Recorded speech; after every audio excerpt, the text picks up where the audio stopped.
자, 안녕하세요 여러분. 신기방의 건설안전기사의 저자 한효자 리더입니다. 자, 오늘 2024년 필답형 1회차 해설 강의에 들어가겠습니다. 자, 첫 번째 문제. 양중기 관련하여 다음 설명하는 양중기의 종류를 각각 작성하시오 라고 나왔습니다. 자, 첫 번째 문제. 훅이나 그 밖의 달기구 등을 사용하여 하물의 건상 및 횡행 또는 건상 동작만을 하여 양중하는 것이라고 물어봤습니다. 자, 해당 답안, 자, 이거는 다 아는 내용이죠. 호이스트입니다. 호이스트. 자, 두 번째 문제. 달기 발판 또는 운반구 승강장치, 그 밖의 장치 및 이들에 부속된 기기 부품에 의하여 구성되고 와이어로프 또는 달기 강선에 의하여 달기 발판 또는 운반구가 전용 승강장치에 의하여 오르내리는 설비를 물어봤거든요. 자, 이거는 여러분들 곤돌라입니다. 곤돌라. 자, 리프트의 종류 두 가지를 작성하시오로 나오는데, 자, 리프트 종류. 자, 첫 번째, 건설용 리프트가 있고요. 그 두 번째, 자동차 정비용 리프트 있습니다. 자, 저희가 이거는 지나가면서 카센터 보면 카센터에 있는 리프트가 자동차 정비용 리프트고요. 자, 세 번째, 우리가 이사 시즌 되면 자주 보는 거겠죠. 자, 보시면 이삿짐 운방용 리프트입니다. 이렇게 세 가지 중에서 두 가지를 작성하시면 되겠습니다. 자, 바로 넘어가겠습니다. 자, 2번. 인간관계 메커니즘 중 방어기제 및 도피기제를 각각 작성하시오라고 나왔습니다. 자, 첫 번째. 방어기제 나왔습니다. 방어기제. 자, 방어기제 일단 첫 번째. 이건 제가 바로 암기법 알려드릴게요. 암기법. 방어기제는 투승보합이라고 외우십니다. 투승보합. 자, 보시죠. 첫 번째 투사, 승화, 보상, 합리화. 그래서 투승보합이라고 암기하시면 되겠습니다. 자, 두 번째. 도피기제 물어봤습니다. 자, 도피기제는 암기법, 도피기제. 고태억백입니다. 고태억백. 자, 보시죠.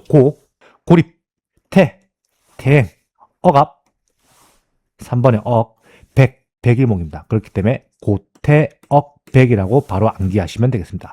투승보합, 고태억백. 한 방에 외워주셨죠? 자, 넘어가겠습니다. 자, 3번. 수전시설공사 댐에서 재료비와 직접 노무비의 합이 45억 원일 때 산업안전보건관리비를 구하시오라고 나왔습니다. 자, 보기 중건설공사 물어봤고요. 자, 5억 원 이상 50억 미만 비율 기초액은 3.05% 297만 5천 원 나왔습니다. 자, 여러분들 이거는 2025년 2월 개정됐습니다. 2월. 그렇기 때문에 우리가 해당 내용을 잘 아셔야 하거든요. 자, 오른쪽에 표를 보시죠.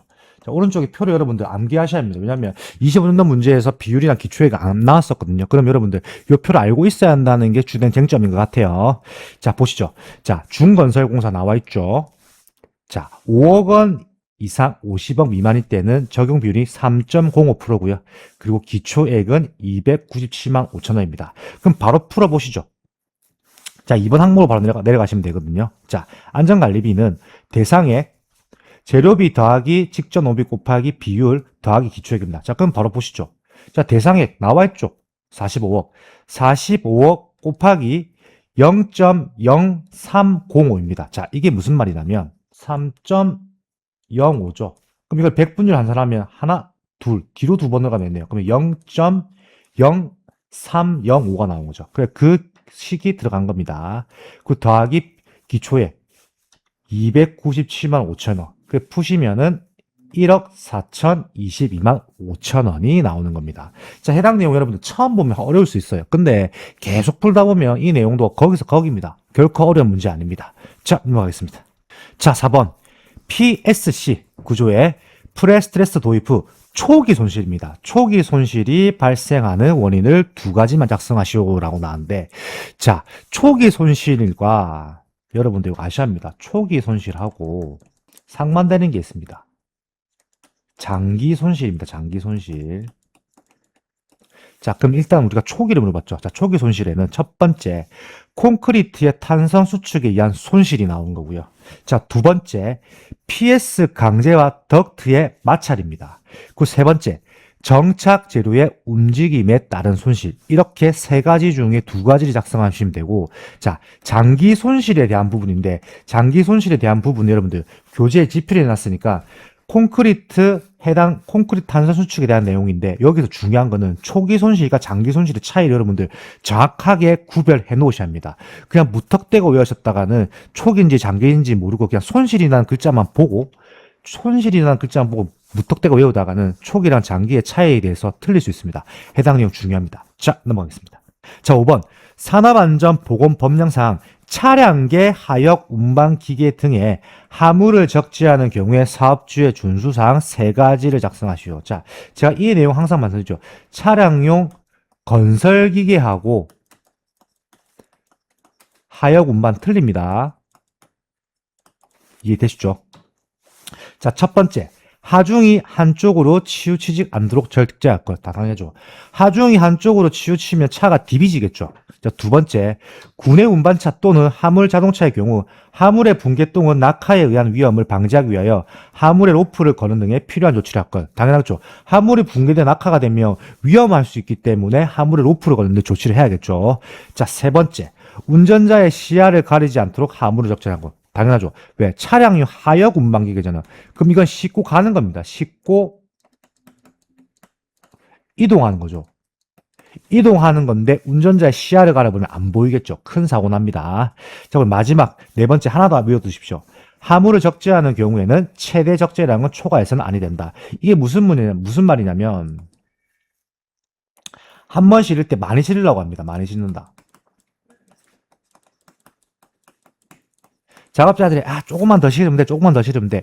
이러다가 최대 적재량을 초과해버리면 차가 내려앉겠죠. 우리가 자동차 쇼바가 있죠. 자동차 쇼바가 내려앉으면 어떻게 되겠습니까?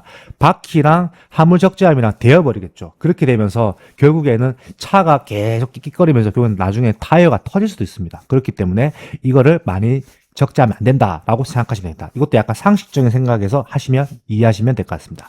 자, 넘어가겠습니다. 자, 6번. 산업안전보건법령상 가설 통로를 설치하는 경우에 사업주의 준수사항은 세 가지 작성입니다. 자, 해당 내용 자주 나옵니다. 자, 별표 2개. 자, 첫 번째, 견고한 구조로 할 것. 자, 두 번째, 경사는 30도 이하로 할 것. 자, 세 번째, 경사가 15도로 초과할 때에는 미끄러지지 아니하는 구조로 할 것. 그리고 마지막 네 번째, 추락의 위험이 있는 장소에는 안전 난간을 설치할 것. 당연하겠죠. 그 다섯 번째, 수직경의 길이가 15m 이상일 때에는 15m 이내마다 계단참을 설치할 것. 건설공사에 사용하는 높이 8m 이상인 비계다리에서는 7m 이내마다 계단참을 설치할 것. 자, 이거는 유명한 암기법 있죠. 신기반기만의 암기법 경경겨추입니다. 경경경추. 보통 네 가지 물어보거든. 네 가지. 네 가지를 물어보는데 중요한 거는 뭘 제외하라고 합니다. 제외. 뭐뭐를 제외하는 대표적으로 5번을 해볼게요. 수직경의 길이가 15m 이상일 때는 10m 이내마다 계단참을 설치할 것은 제외한다. 그리고 예를 들어서 5가지 쓰라고 한다. 이러면 여러분들 1, 2, 3, 4, 6번 써야겠죠. 5가지 쓰라고 하면. 그렇기 때문에 이거는 최대한 6가지를 암기하시는 게 중요할 듯합니다. 자, 넘어가겠습니다. 자, 7번. 산업안전보건법령상 다음 안전보건 표지에 명칭을 작성하시오라고 나왔습니다. 자, 첫 번째 문제. 뭔가 봐도 급성 독성 물질 같네요. 그렇기 때문에 급성 독성 물질 경고. 자, 두 번째. 폭발성 물질 경고입니다. 여러분들. 자, 해당 문제는 안전보건표지 처음에는 어렵습니다. 왜? 우리가 필기 때는 눈으로 봤기 때문에, 근데 반대로 실기 때 여러분들 글이라고 나올 수도 있습니다. 그렇기 때문에 그림을 그리는 문제와 이거는 작성하는 문제 따로 있거든요. 근데 이거 중요한 거 뭐냐면, 신기반기 네이버 카페에 들어가시면은 안전보건표지 깜지 노트가 나와 있습니다. 안전보건표지 깜지 노트를 무료로 다운받을 수 있습니다. 누구든지 공짜입니다. 타 교재 쓰시는 분들도 네이버 카페에 가입하시면 다 다운로드 가능하니까 네이버 카페에 가입하셔가지고 꼭 해당 안전보건표지 깜지노트 작성하시면 되겠습니다. 꼭 다운로드 하세요. 무료입니다. 자, 넘어가겠습니다. 자, 8번. 이동식 크레인의 종류 3가지를 작성하시오라고 나왔습니다. 자, 첫 번째, 트럭 크레인 중요합니다. 두 번째, 크롤러 크레인. 세 번째, 트럭 탑재형 크레인. 네 번째, 험지형 크레인. 다섯 번째, 전지형 크레인입니다. 이렇게 5가지 중에 3가지 작성하시면 되거든요. 근데 꼭 5가지 암기 다 해놓으십시오. 중요합니다. 자, 넘어가겠습니다. 자, 9번. 토공사의 비탈명 보호공법의 종류를 4가지만 작성하시오라고 했습니다. 자, 이거는 제가 지금 토공사 현장이 있는데 제가 토목 현장이 있거든요. 이거는 보호공법이 다 있습니다. 자, 첫 번째, 식생공법. 당연하겠죠. 두 번째, 블럭공법. 세 번째, 뿜어 붙이기 공법. 자, 이거는 다른 말로 쇼크리트 다서리 가거든요. 쇼크리트.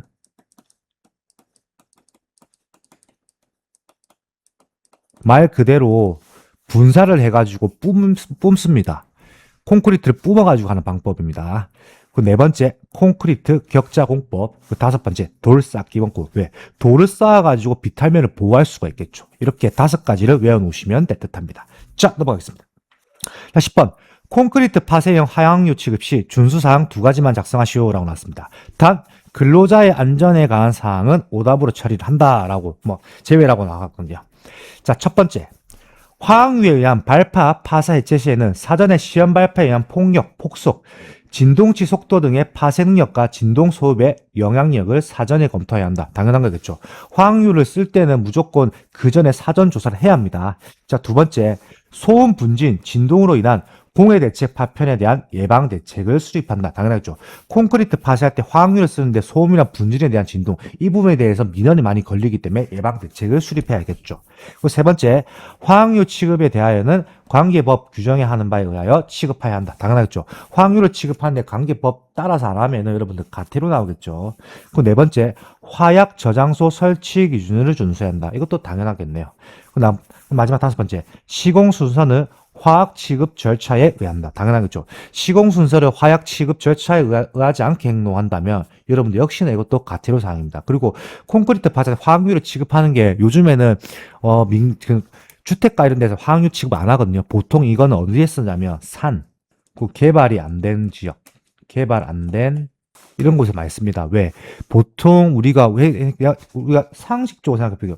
우리 아파트 옆에 빌라를 파쇄하는데 그 빌라 때문에 화학을 터뜨린다고 하면 우리 집에 있을 때 굉장히 소리가 시끄럽겠죠. 쿵 하고 쾅 이러면. 그렇기 때문에 요즘에 보통 이런 시가지 쪽에 있는 공사에서는 화학유를 잘 취급하지는 않습니다. 이 부분은 그냥 참고하고 계시면 될 것 같아요. 자, 넘어가겠습니다. 자, 11번. 흙맞이 공법의 종류를 다음과 같이 구분하여 각각 세 가지 작성하시오라고 나왔습니다. 자, 첫 번째. 흙막이 지지 방식에 의한 분류가 물어봤습니다. 자, 첫 번째, 자립공법이 들어가고요. 자, 두 번째, 버팀대 공법. 그 세 번째, 어스앵커 공법. 그 네 번째, 타이로드 공법입니다. 어스앵커 공법은 여러분들 건설 현장, 저기 보통 아파트 현장에서 자주 보시는 공법일 겁니다. 자, 넘어가서 구조 방식에 의한 분류입니다. 자, 첫 번째, H 파일 공법. 당연한 거겠죠. 자, 두 번째, 널 말뚝 공법.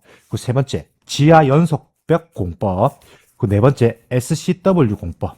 그 다섯 번째, CIP 공법입니다. 이렇게 여러분들, 제가 최대한 답안에서 안 틀리게 제가 추려낸 답안들이거든요. 그 해당 내용 여러분들 꼭 암기하시면 되겠습니다. 이게 혹시 네 가지 물어볼 수도 있고 다섯 가지 물어볼 수 있기 때문에 여러분들 이렇게 준비하시면 될 듯합니다. 자, 넘어가겠습니다. 자, 12번. 산업안전보건법령사항 안전보건 진단을 받아 안전보건 개선 계획을 수립하도록 명할 수 있는 사업장의 종류 세 가지만 작성하시오라고 나왔습니다. 이것도 약간 비슷한 문제가 있습니다. 근데 일단 첫 번째 이 문제부터 먼저 보시죠. 자, 첫 번째. 해당 사업장의 연간 제휴율이 같은 업종 평균 산업 제휴율의 2배 이상인 사업장. 자, 두 번째. 사업주가 필요한 안전조치 또는 보건 조치를 이행하지 아니하여 중대재해가 발생한 사업장. 세 번째, 직업성 질병자가 연간 2명 이상, 가로 열고 상시 근로자 1000명 이상 사업장의 경우 3명 이상 발생한 사업장. 네 번째, 그 밖의 작업 환경 불량, 화재 폭발 또는 누출 사고 등으로 사업장 주변까지 피해가 확산된 사업장으로서 고용 노동부령으로 정하는 사업장이라고 작성하시면 되겠습니다. 이것도 약간 비슷한 문제가 있습니다. 비슷한 문제는 교재에 집필되어 있으니까 해당 내용대로 외우시면 될 듯합니다. 자, 넘어가겠습니다. 자, 13번. 가설시설물의 구조적 특징을 세 가지만 작성하시오라고 나왔습니다. 자, 첫 번째. 구조 계산이 정확하지 않은 상태에서 시공된다. 당연했죠. 구조물의 특징을 물어본 거예요. 자, 두 번째. 연결재가 적은 구조이다. 당연한 거겠죠. 세 번째, 부재 적합이 단순하여 접합 부가취약하다. 왜? 가설이잖아요. 우리가 가설 시설물이라는 것은 본 시설물이 아니고 가설, 잠시 설치하는 거기 때문에 그렇습니다. 그리고 네 번째, 조립 시 정밀도가 낮죠. 당연하겠죠. 그 다섯 번째, 부재가 가소 단면이거나 결합이 있는 제품을 사용할 우려가 있다. 왜 그러냐면 말 그대로 가설입니다. 우리가 잠시 만드는 거기 때문에 이게 본 구조물이 아니다 보니까 가설 구조물을 생각하시면 더 이해하기 편할 것 같습니다. 자, 넘어가겠습니다. 자, 14번. 산업안전보건법령상 누전에 의한 감전 위험을 방지하기 위하여 해당 전로의 정적에 적합하고 감도가 양호하며 확실하게 작동하는 감전 방지용 누전 차단기를 설치해야 하는 전기기계기구 두 가지만 작성하시오 나왔습니다. 자, 해당 문제 비슷한 거 하나 더 있습니다. 비슷한 거. 비슷한 문제도 있습니다. 비슷한 문제도 있는데 비슷한 문제는 여러분들 교재를 보시는 게 더 정확할 것 같아요. 비슷한 문제 있습니다. 자, 일단 먼저 암기법부터 알려드릴게요. 암기법. 임대철문입니다. 자, 첫 번째 임시 배선의 전로가 설치되는 장소에 사용하는 이동형 또는 휴대용 전기기계기구. 대지전압이 150V를 초과하는 이동형 또는 휴대용 전기기계기구. 철판, 철고리 등 도전성이 높은 장소에 사용하는 이동형 또는 휴대용 전기기계기구. 물 등 도전성이 높은 액체가 있는 수분 장소에 사용하는 저압용 전기기기구. 자, 차이가 있죠. 1, 2, 3번은 다 똑같습니다. 이동형 또는 휴대용 전기기기구 다 들어가죠. 다 들어가죠. 이동형 또는 휴대용 기기구. 근데 마지막 네 번째는 틀리죠. 저압용 전기기기구입니다. 요게 차이입니다. 1, 2, 3번 먼저 외우고 4번을 외우시면 되고, 자, 그리고 이것도 비슷한 문제예요. 임대철문하고 하나 더 있습니다. 암기법 알려드릴게요. 사고 휴냉이나 암기법이 있습니다. 문제가 굉장히 비슷하게 보이거든요. 이 문제도 역시나 교재에 집필되어 있으니까 교재를 보시면서 정리하시면 되겠습니다. 자, 오늘 24년 1회차 필답형 1회차 해설 강의가 종료되었습니다. 자, 해당 내용을 보니까 24년 1회차는 그렇게 펴고 어렵던 회차는 아닌 것 같습니다. 저는 신기방위 건설안전 기사의 저자 한현유자 리더였습니다. 감사합니다. 안녕하세요, 여러분. 신기방위 건설안전기사의 저자 한혜윤자 리더입니다. 자, 오늘 2024년 필답형 2회차 해설 강의에 들어가겠습니다. 자, 첫 번째 문제. 정기안전점검 결과 건설공사에 물리적, 기능적 결함 등이 있는 경우 보수 보강 등에 필요한 조치를 취하기 위한 점검을 무엇이라고 하는지 작성하시오 라고 나왔습니다. 자, 해당 답안 바로 알려드리죠. 정밀안전점검입니다. 정밀안전점검. 자, 넘어가겠습니다. 자, 2번 산업안전보건법령상 중대재해와 관련하여 사업주는 중대재해가 발생한 사실을 알게 된 경우에는 관할 지방고용노동간서의 장에게 전화, 팩스 또는 그 밖의 적절한 방법으로 보고해야 한다. 이때 보고 내용 두 가지를 작성하시오라고 나왔습니다. 단 그 밖의 중요한 사항은 제외라고 했습니다. 자, 이거는 여러분들 유명한 암기법 있죠. 첫 번째 암기법 발피 조절입니다. 발피 조절. 첫 번째 발생계요, 두 번째 피해 상황, 세 번째 조치, 네 번째 전망입니다. 자, 그럼 중대재해의 종류 두 가지를 작성하시오 나왔는데, 자, 이것도 자주 나온 내용입니다. 이것도 역시나 별표로 쳐드릴게요. 자, 첫 번째, 사망자가 1인 이상 발생한 시, 당연하겠죠. 사망자가 한 명이나 나오도 중대재해에 들어갑니다. 자, 두 번째, 3개월 이상 요양을 요하는 부상자가 동시에 2인 이상 발생한 재해, 부상자가 동시에 2명 이상 발생한 재해입니다. 자, 세 번째, 부상자 또는 직업성 질병자가 동시에 10인 이상 발생한 재해입니다. 이렇게 해서 세 가지를 꼭 암기해 놓으신 게 중요할 듯 합니다. 자, 넘어가겠습니다. 자, 3번, 재해 분석 방법 중 통계적 분석을 두 가지를 작성하시오 나왔습니다. 자, 재해 분석 방법 중. 자, 이거는 여러분들 여러 가지가 있죠. 네 가지 있습니다. 첫 번째, 파레토도. 두 번째, 특성 요인도. 그 세 번째, 크로스 분석. 네 번째, 관리도입니다. 그 반대로 이 파레토도, 특성 요인도, 크로스 분석, 관리도에 대한 내용을 적어 놓고 그게 무슨 분석법인지 작성하는 경우도 있거든요. 자, 이거는 교재를 보시면 해당 내용 정리하실 수 있습니다. 자, 넘어가겠습니다. 자, 4번. 산업안전보건법령상 콘크리트 타설 작업을 하는 경우 거푸집 동발이 위험 예방 관련하여 사업주의 준수사항 세 가지를 작성하시오 나왔어요. 자, 이 내용도 자주 나오죠. 자, 첫 번째, 콘크리트 타설을 하는 경우는 편심이 발생하지 않도록 골고루 분산할 것. 당연하겠죠. 편심이 발생하면 안 되겠죠. 자, 두 번째, 작업을 시작하기 전에 해당 작업에 관한 거푸집 동발이 등의 변형, 변이 및 집안의 치마 유무 등을 점검하고 이상이 있으면 보수하고. 당연하죠. 변형, 변이가 있는데 집안에 치마가 있는데 불구하고 이거를 그대로 타설해버리면 무너지겠죠. 세 번째, 작업 중에는 거푸집 동발 등의 변형, 변이 및 치마 유무 등을 감시할 수 있는 감시자를 배치하여 이상이 있으면 작업을 중지하고 근로자를 대피시킬 것. 자, 이거는 관리자겠죠. 관리자가 항시 상주입니다. 왜? 뭔가 이상이 있으면 바로 근로자 대피시킵니다. 왜? 무너지기 때문에 그렇죠. 자, 네 번째, 콘크리트 타설 작업 시에는 거푸집 붕괴 위험이 발생 우려가 있으면 충분한 보강 조치를 할 것. 역시나 마찬가지입니다. 위험이 발생 우려가 있으면 보강 조치를 하고 타설을 해야 합니다. 네 번째, 설계 도서상의 콘크리트 양생 기준을 준수하여 거푸집, 동바리 등을 해체할 것. 자, 양생 기준, 겨울에는 5일 이상 굳혀야 합니다. 근데 그거 안 하고 그대로 작업 진행하면 무너집니다. 대표적인 게 우리가 강주에서 아파트 무너졌죠? 그렇게 생각하시면 될 듯 합니다. 자, 넘어가겠습니다. 자, 5번. 산업안전보건법령상 곤돌라형 달비계를 설치하는 경우 사업주가 달비계를 사용할 수 없는 와이로프의 조건 4가지만 작성하시오. 자, 와이로프를 사용 금지 조건 4가지겠죠. 자, 이거는 여러분들 보통 4가지를 외우시지 말고 6가지 꼭 암기하십시오. 6가지 중요합니다. 자, 첫 번째, 꼬인 거 쓰면 안 되겠죠. 두 번째, 이연배가 있는 것 역시나 쓰면 안 되겠죠. 자, 세 번째, 심하게 변형되거나 부식된 것 당연히 쓰면 안 되겠죠. 그 네 번째, 열 또는 전기 충격에 의한 손상된 것 당연히 쓰면 안 되겠죠. 그리고 다섯 번째부터는 조금 숫자가 들어가거든요. 자, 지름의 감소가 공칭 지름의 7%를 초과한 것. 절대 쓰면 안 됩니다. 그 여섯 번째, 와이로프의 한 꼬임에서 끊어진 소선의 수가 10% 이상인 것. 역시나 이렇게 해서 6가지를 꼭 암기해 놓으십시오. 왜? 어떻게 나오냐면, 이렇게 나옵니다. 예를 들면, 꼬인 것 제외. 라고 하고, 만약에 이거를 다 4가지가 아니고 5가지라고 물어본다면, 여러분들. 그러면 꼬인 것 제외하고 2번부터 6번까지 작성을 해야겠죠. 그러니까 이거는 자주 나오는 문제니까 이것도 역시나, 이거는 제가 별표 2개가 아닙니다. 별표 3개입니다. 자주 나옵니다. 자, 넘어가겠습니다. 자, 6번. 산업안전보건법령상 건설공사 도급인은 관계수급 근로자가 건설공사 도급인의 사업장에서 작업하는 경우 안전 및 보건에 관한 협의체를 구성할 때 산업안전보건위원회를 구성할 수 있는 구성원 4명을 작성하시오 나왔습니다. 자, 일단 첫 번째 근로자위원 먼저 알려드릴게요. 자, 근로자위원 첫 번째 근로자 대표가 당연히 들어가 있고요. 두 번째 근로자 대표가 지명하는 1명 이상의 명예산업안전감독관 중요합니다. 그 세 번째, 근로자 대표가 지명하는 9명 이내의 해당 사업장의 근로자. 자, 넘어가서 사용자 위원으로서 사용자 위원은 첫 번째, 해당 사업의 대표자, 해당 사업의 총괄을 한 대표자. 두 번째, 안전관리자. 당연히 들어가겠죠. 그 다음에 보건관리자. 그리고 네 번째, 산업보건입니다. 자, 이거는 해당 사업장에 선임된 경우로 해서 한정을 합니다. 그럼 마지막 5번째, 해당 사업의 대표자가 지명하는 9명 이내의 해당 사업장의 부서의 장입니다.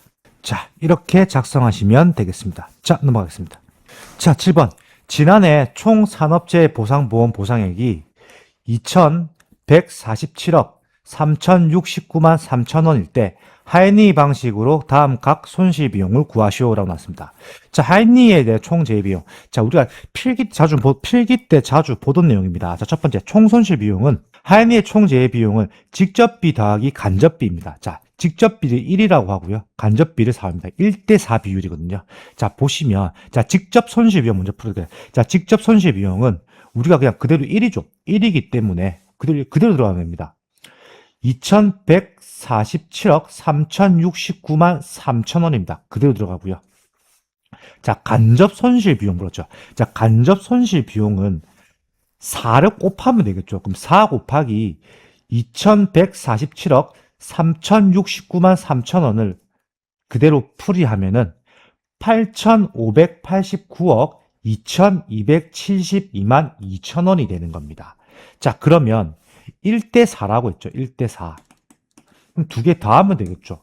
그럼 첫 번째 2,147억 3,069만 3천원 더하기 4 곱하기 2,147억 3,069만 3천원 하면요. 여러분들 보상금 장난 아니죠. 1조 736억 5,346만 5천원이 되는 겁니다. 정말 보상액이 크네요. 정말 이런 금액 받으면 우리가 진짜 빌딩 한 채 사겠네요. 자, 이렇게 우리가 푸시면 됩니다. 자, 넘어가겠습니다. 자, 8번. 산업안전보건법령상 사업주는 곤돌라의 운반구에 근로자를 탑승시켜서는 아니 된다. 당연한 거겠죠. 자, 그러나 추락 위험을 방지하기 위하여 조치를 한 경우에는 가능한데 그러한 사업주의 조치사항 2가지를 작성하시오라고 나왔습니다. 자, 첫 번째.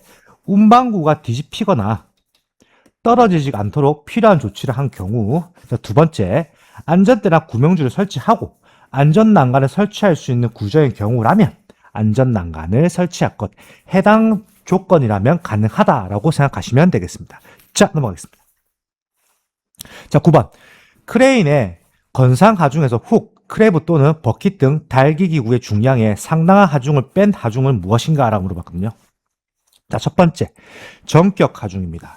자, 두 번째, 주행 레일의 중심 간의 거리 무엇일까요? 이거는 스팬입니다. 스팬. 그 세 번째, 원동 장치, 감속 장치 및 드럼 등을 일체형으로 조합한 양중 장치와 이 양중 장치를 사용하여 하물의 건상 및 횡행 또는 건상 동작만을 행하는 크레인을 물어봤습니다. 자, 해당 크레인은 호이스트입니다. 자, 그리고 마지막, 수직면에서의 지부각의 변화는 뭐라고 하는가? 자, 해당 지부각의 변화는 기복이라고 작성하시면 되겠습니다. 해당 내용 그대로 암기하시면 되겠습니다. 자, 넘어가겠습니다. 자, 10번. 산업안전보건법령상 차량계 하역 운반기계 등 차량계 건설기계 운전자가 운전 위치를 이탈할 경우 사업주가 운전자에게 준수하도록 해야 할 사항 두 가지를 작성하시오 나왔습니다. 자, 이거는 여러분들 작업형에도 자주 나옵니다. 작업형. 이거 자주 나온다. 자, 첫 번째. 포크, 버킷, 디퍼 등의 장치를 가장 낮은 위치 또는 지면에 내려두고 당연하죠. 포크를 지면에 내려둬야지 우리가 제2차 사고를 방지하는 겁니다. 자, 두 번째. 원동기를 정지시키고 브레이크를 확실히 거는 등 갑작스러운 주행이나 이탈을 방지하기 위한 조치를 하고 당연하죠. 갑작스럽게 주행을 한 이탈을 했을 때 우리가 이거를 정지를 시켜놔야지 사고가 안 나겠죠. 마지막 세 번째, 운전석 이탈하는 경우에는 시동키를 운전대에서 분리시킬 것. 맞습니다. 운전석 이탈하는 경우에는 시동키를 당연히 빼야겠죠. 그런데 여러분들, 그래서 이거를 암기법은 포원운이라고 합니다. 포원운. 근데 세 번째 내용 조금 보시죠. 자, 해당 내용에서 제가 현직에 있을 때 이런 경우가 있었습니다. 운전석 이탈했길래 제가 시동키를 빼러 갔었거든요. 근데 시동키를 빼러 갔을 때 굉장히 당황했던 사항이 있었습니다. 해당 내용의 답안 아시는 분은 여러분들 댓글로 달아주시면 돼요. 그분은 제가 확인해서 치킨 쿠폰 보내드리겠습니다. 자, 넘어가겠습니다. 자, 11번. 산업안전보건법령상 사다리식 통로 등을 설치하는 경우에 사업주의 준수사항 세 가지를 작성하시오 나왔습니다. 자, 사다리식 통로에 대한 내용 나왔네요. 자, 첫 번째, 견고한 구조를 할 것. 두 번째, 심한 손상, 부식 등이 없는 재료를 사용할 것. 자, 세 번째, 발판의 간격은 일정하게 할 것. 네 번째, 발판과 벽가의 사이는 15cm 이상의 간격을 유지할 것. 그래서 암기법 알려드리죠. 보통 암기법 이거는 제가 재미난 암기법 있습니다. 견심발발입니다. 발발. 견심발발. 우리가 강아지 뭐 발발이라고 하는 거죠. 그렇게 외우시면 됩니다. 견심발발. 자, 그리고 마지막 다섯 번째. 폭은 30cm 이상으로 할 것. 여섯 번째. 사다리가 넘어지거나 미끄러지는 것을 방지하기 위한 조치를 할 것. 당연하겠죠. 그 7번. 사다리식 통로의 길이가 10m 이상인 경우에는 5m 이내마다 계단참을 설치할 것. 마지막 8번. 사다리 상탄에 걸쳐놓은 지점으로부터 60cm 이상 올라가도록 할 것. 이렇게 8가지를 암기해놓으십시오. 왜? 이건 어떤 게 나올지 모릅니다. 그리고 이거는 약간 상식적으로 생각하다 보면 다 알 수 있는 내용입니다. 자, 넘어가겠습니다. 자, 12번. 철골공사 표준안전집지상 철골공사 중 추락 방지를 위한 갖추어야 할 설비를 5가지를 작성하시오 라고 나왔습니다. 자, 첫 번째 철골공사 추락 방지. 첫 번째 비계가 들어간 거고요. 자, 두 번째 달비계. 세 번째 수평 통로. 그 네 번째 안전 난간대. 다섯 번째 추락 방지용 방망이입니다. 그 여섯 번째 안전대. 당연한 거겠죠. 그 7번 구명추. 그 8번 안전대 부착을 할 수 있는 안전대 부착 설명. 이렇게 8가지를 암기해 놓으시면 좋을 듯 합니다. 자, 넘어가겠습니다. 자, 13번. 산업안전보건법령상 사업주가 철공공사 작업을 중지해야 하는 기상조건 관련하여 가로 안에 알맞은 것을 작성하시오 나왔습니다. 자, 해당은 여러분들 자주 나옵니다. 별표 2개입니다. 자주 나옵니다. 자, 보기 풍속. 풍속이 초당 몇 미터 퍼 세커 이상인 경우. 자, 이거는 10m per second 이상인 경우. 자, 두 번째, 강우량 물어봤죠. 강우량. 강우량은 시간당 1mm per hour 이상인 경우. 자, 이거는 숫자 1이 답이겠네요. 자, 마지막 세 번째, 강설량입니다. 강설량은 시간당 몇 cm? 1cm per hour 이상인 경우입니다. 자, 여러분들. 풍속은 미터 per second 이상이고요. 강우량은 밀리미터 hour입니다. 그 강설량은 centimeter per hour입니다. 여기에 대한 단위 정확하게 구분해 주시면 됩니다. 단위. 자, 해당 문제는 지금 보기가 나와 있고 지금 단위 적게 썼는데 만약에 빠져 있다라고 하면 여러분들 단위 다 쓰셔야 합니다. 단위 없으면 틀린다. 단위 중요합니다. 단위. 단위 중요. 자, 제가 강조해드리겠습니다. 자, 넘어가겠습니다. 14번. 산업안전보건법령 사안 안전보건 개선계획을 수립 관련하여 가로 안에 적합한 내용을 작성하시고 나왔습니다. 자, 보기 보시죠. 사업주는 안전보건 개선을 수립할 때는 뭐뭐의 심의를 거쳐야 한다. 뭐뭐의 심의. 자, 이거는 산업안전보건위원회의 심의를 거쳐야 하면, 자, 기억 똑같은 얘기죠. 산업안전보건위원회가 설치되어 있지 않은 사업장의 경우에는 뭐뭐의 의견을 들어야 한다. 자, 이거는 근로자 대표의 의견을 들어야 한다. 이렇게 산업안전보건위원회 근로자 대표 암기하시면 되겠습니다. 자, 24년 2회차 해설 강의가 종료가 되었습니다. 24년 2회차는 계산 문제 안 나왔죠. 물론 계산 문제 나오기는 나왔지만 그게 계산 문제라고 보기보다는 좀 간단한 수식에 대한 변화이지 않을까라고 생각합니다. 저는 신기방위 건설안전 기사의 저자 한현의자 리더였습니다. 자, 안녕하세요. 여러분. 신기방기 건설안전기사의 저자 한현의자 리더입니다. 자, 오늘은 2024년 필답형 3회차 해설 강의에 들어가겠습니다. 자, 첫 번째 문제. 산업안전보건법령상 건설업 안전보건관리 규정에 관한 아래의 무릎에 답을 하시오라고 나왔습니다. 자, 첫 번째 문제 가. 건설업에서 사업장의 안전 및 보건을 유지하기 위하여 사업주가 안전보건관리 규정을 작성해야 할 상시 근로자 수 기준은 몇 명인가? 라고 물어봤습니다. 자, 몇 명일까요? 자, 이거는 100명입니다. 100명. 100명 작성하시면 되고요. 자, 두 번째, 사업주는 안전보건관리 규정이 변경되었을 경우 이를 변경한 사유가 발생한 경우에 며칠 이내에 변경을 해야 하는가랍니다. 자, 이거는 며칠 이내에 신고를 해야 하는가 똑같은 말이거든요. 자, 며칠이니까 이거는 30일입니다. 자, 해당 내용은 100명 30일 바로 암기하시고 넘어가시면 되겠습니다. 자, 넘어가겠습니다. 자, 2번. 다음 설명에 해당하는 흙막이 공법의 명칭을 작성하시오라고 나왔습니다. 자, 첫 번째. 흙막이 벽의 배면을 원통형으로 굴착을 하고 여기에 고강도 PC 강제 등의 인장재와 그라우트를 주입시켜 형상한 앵커체에 긴장력을 주어 흙막이 벽을 지지시키는 공법을 물어봤습니다. 자, 이거는 문제의 답이 있었네요. 자, 이거는 어스 앵커 공법입니다. 자, 두 번째. 지하 연속벽에 의해 지하 외부 옹벽과 기둥을 선 시공한 후 1층 슬래브를 시공하여 지하를 굴착하며 동시에 상부 공사를 진행하는 공법은 무엇인가? 자, 이거는 뭔가 위아래라고 다 되어 있죠. 그러면 우리는 알고 있죠. 탑다운 공법이라고 암기하시면 되겠습니다. 자, 넘어가겠습니다. 자, 3번. 산업안전보건법령상 관계수급 및 근로자가 도급인의 사업장에서 작업을 하는 경우 도급에 따른 산업재해 예방 조치를 위한 도급인의 이행사항 2가지를 작성하시오라고 나왔습니다. 자, 첫 번째. 도급인과 수급인을 구성으로 하는 안전 및 보건에 관한 협의체 구성 및 운영입니다. 예방 조치를 위한 이행사항. 자, 두 번째. 작업장 순회 점검 당연히 해야겠죠. 그 세 번째. 관계 수급인이 근로자에게 하는 안전보건 교육을 위한 장소 및 자료 제공 등을 지원을 해야 하고요. 자, 네 번째, 관계 수급인이 근로자에게 하는 안전보건 교육의 실시 및 확인입니다. 그 외에 나머지 총 8가지가 있는데요. 이 8가지 중에 여러분들이 외우기 편한 2가지를 암기하시면 되겠는데 제가 추천드린 건 첫 번째, 제일 쉬운 게 4번. 관계수급인이 근로자에게 하는 안전보건교육의 실시. 두 번째, 관계수급인이 근로자에게 하는 안전보건교육을 위한 장소 및 자료의 제공. 세 번째, 작업장의 순회 점검. 이렇게 제가 외운다고 하면 이렇게 2, 3, 4를 먼저 암기할 듯 합니다. 자, 넘어가겠습니다. 자, 4번. 수직재, 수평재, 가세재 등의 부재를 공장에서 제작하여 현장에서 조립하여 사용하는 가설 구조물인 비계를 무엇이라 하는가라고 물어봤는데요. 자, 이건 여러분들 다 알고 있는 겁니다. 시스템 비계입니다. 자, 요즘에 대부분 현장에서는요, 여러분들 좀 아셔야 하는 게 대부분 현장은 시스템 비계로 다 이루어지고 있습니다. 왜냐하면 이게 안정적입니다. 안정적.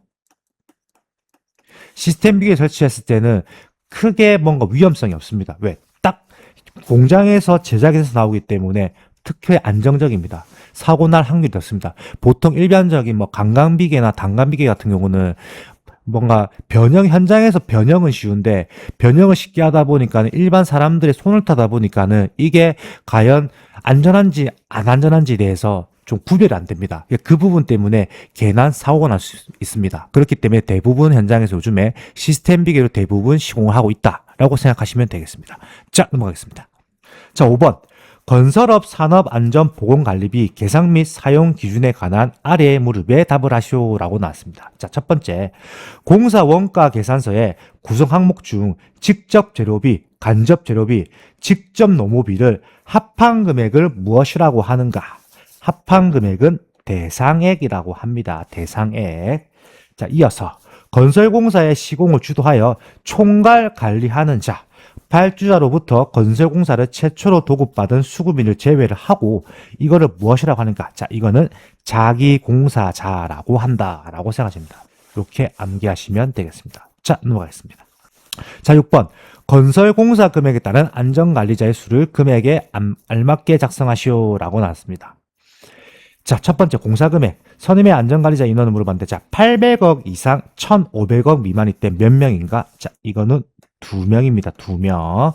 자, 이어서 2,200억 이상 3,000억 미만. 자, 이거 몇 명일까요? 자, 이거는 4명입니다. 그리고 금액이 커졌네요. 7,200억 이상 8,500억 미만. 이건 몇 명인가? 이거는 9명 이상입니다. 자, 이거 여러분들 교재 보시면 표가 있습니다. 표. 해당 표는 교재에 보시고 교재에 있는 내용들을 암기하시면 되고요. 그리고 이거는 우리가 지금 현직에서 이루어질 때 이거는 원청에서 필요한 안전관리자의 수입니다. 근데 실제로 7,200억, 8,500억 미만이면 9명으로 절대 안 됩니다. 그 밑에 하도급 업체에도 안전관리자 또 있습니다. 그렇기 때문에 이거는 원청 기준이지 실제로 하청 기준까지 다 들어가면 안전관리자의 수는 훨씬 더 많아진다라고 생각하시면 되겠습니다. 자, 넘어가겠습니다. 자, 7번. 산업안전보건법령상 공기압축기를 가동할 때 작업 시작 전 사업주가 관리감독자로 하여금 점검하도록 해야 할 사항 2가지를 작성하시오라고 나왔는데, 자, 여러분들 이거는 일단 암기법 먼저 알려드리겠습니다. 암기법. 윤회야 공도입니다. 그래서 윤회압 공도원을 외우시면 되는데, 자, 첫 번째 윤활유의 상태, 회전무의 덮개 또는 울, 압, 다른 말로 윤회야가 되겠죠. 압력 방출 장치의 기능, 공기 저장 압력 용기의 묘한 상태, 드레인 밸브의 조작 및 배수, 언로드 밸브의 기능입니다. 그래서 암기법은 윤회야 공들어 이렇게 암기하시면 조금 더 외우기 쉬우실 겁니다. 이 해당 문제는 작업평도 출제가 됩니다. 작업평이 출제되는 거 여러분들이 알고 계시면 되겠습니다. 자, 넘어가겠습니다. 자, 8번. 강감기계를 설치할 경우는 외줄비계, 쌍줄비계 또는 돌출비계에 대해서 벽 이음 및 버팀을 설치해야 한다. 다음 물음에 답하시오. 자, 해당 표는 여러분들 바로 암기하시면 우리가 이거 근데 아마 필기 때도 많이 보셨던 내용일 거예요. 자, 첫 번째. 강감비계의 종류 물어봤습니다. 자, 강감비계 종류. 자, 수직 방향, 수평 방향 물어봤고요. 자, 첫 번째가 뭘까요? 자, 이거는 단감비계입니다. 단감비계. 자, 수직 방향 5m, 수평 방향 몇 m일까요? 수평 방향 역시나 똑같이 5m입니다.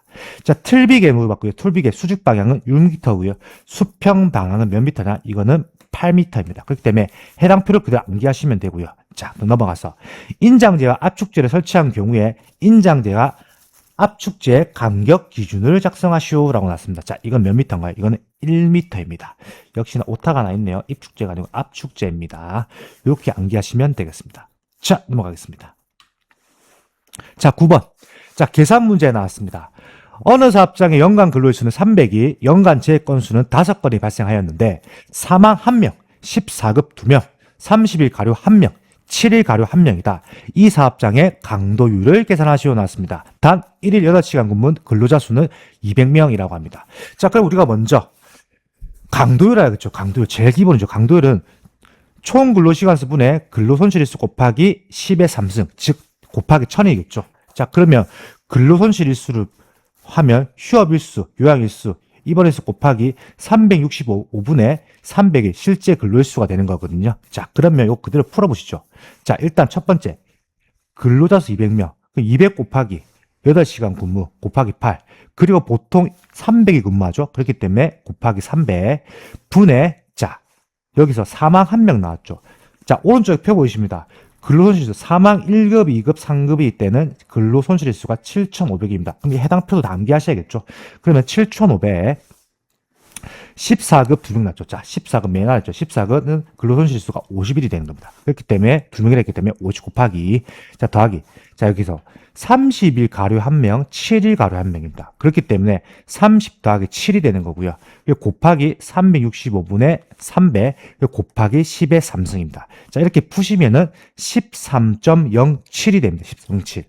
자, 강도율은 여기 보시면 13.07은 1000 근로시간당 13.07일의 근로손실수가 발생함을 뜻한다라고 알고 계시면 되고요. 자, 여기 중요한 거 13.07인데 혹시 13.07% 썼다. 틀린다는 겁니다. 무조건 강도율은 단위가 없다라고 외우시면 됩니다. 단위가 없다. 그럼 여기서 중요한 건 이 문제는 신체 장애 등급의 표를 외우셔야겠죠. 표를 외우셔야지 해당 문제가 대입이 돼 풀어지실 거고요. 자, 그리고 중요한 거. 자, 건설안전기사 말고 산업안전기사에는 어떤 문제가 나왔었냐면 22년도 3회차입니다. 22년도 3회차 문제를 보시면 신체 장애 등급에 대해서 물어보고 그 해당 근로손실수를 더해가지고 계산하시오라고 나왔습니다. 그러면 결국에 이 해당 표는 무조건 암기를 하셔야 한다는 겁니다. 이거 조금만 써보시면 다 암기하실 수 있습니다. 자, 넘어가겠습니다. 자, 10번. 산업안전보건법령상 건설업체, 산업체의 발생률을 산출할 때 사용되는 사고 사망 만인율에 적용되는 상시 근로자 수 산출 공식을 작성하시오라고 나왔습니다. 자, 상시 근로자 수는, 자, 이거는 이렇게 푸시면 됩니다. 건설업 월 평균 임금 곱하기 12입니다. 12는 뭐다? 1년이겠죠. 12개월이니까. 분의 연간 국내 공사 실적액 곱하기 노무 비율입니다. 이렇게 작성하시면 됩니다. 이거를 풀어놓은 게 지금 보이시는, 여러분들이 보이시는 답안입니다. 아시겠죠? 건설업 월 평균 임금 곱하기 12. 1년이기 때문에 12개월이기 때문에 12가 들어갑니다. 이렇게 외우시면 되겠습니다. 자, 넘어가겠습니다. 자, 11번.